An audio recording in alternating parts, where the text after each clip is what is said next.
Bismillahirrahmanirrahim. Assalamualaikum warahmatullahi wabarakatuh. Perkenalkan, nama saya Reni Tanti Irma Putri, Prodi Komunikasi Penyiaran Islam semester 1 Stain Sultan Abdurrahman, Kepulauan Riau. Baiklah, mata kuliah pada hari ini yaitu Bahasa Indonesia yang diampu oleh Bapak Romi Akmal MSI. Baiklah, mata kuliah pada hari ini yang akan saya bahas tentang bahasa Indonesia, sejarah dan perkembangannya. Bahasa Indonesia adalah bahasa resmi bangsa Indonesia. Bahasa Indonesia juga menjadi bahasa persatuan bangsa Indonesia. Bahasa Indonesia diresmikan sebagai bahasa nasional setelah proklamasi kemerdekaan Indonesia pada tanggal 18 Agustus 1945.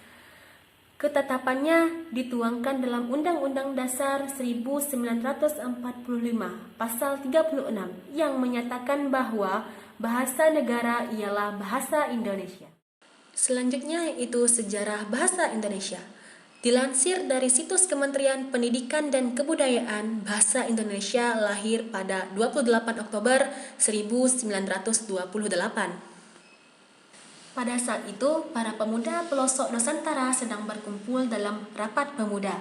Dalam rapat tersebut menghasilkan 3 ikrar yang diberi nama Sumpah Pemuda.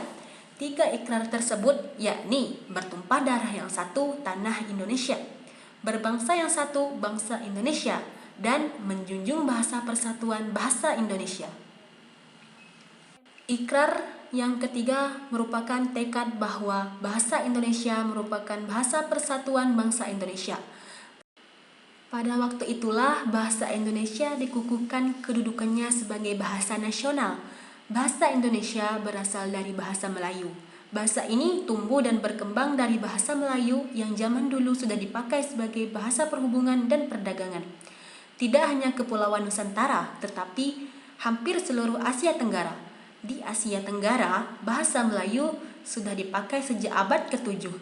Kerajaan-kerajaan di Indonesia juga memakai bahasa Melayu. Tidak hanya Kerajaan Majapahit, tetapi juga Kerajaan Sriwijaya. Selanjutnya, perkembangan bahasa. Bahasa Melayu mengalami perkembangan dan pertumbuhan yang pesat. Bahasa Melayu menyebar ke pelosok Nusantara bersamaan dengan menyebarnya agama Islam.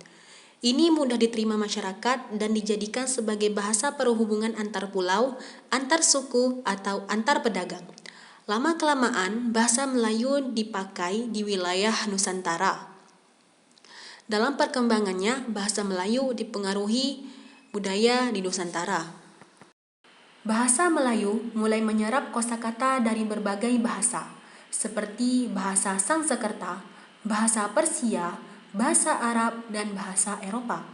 Kemudian muncul berbagai variasi dan dialek dari bahasa Melayu.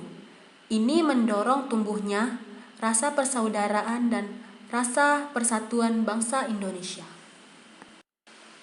Mungkin sekian dan terima kasih. Wassalamualaikum warahmatullahi wabarakatuh.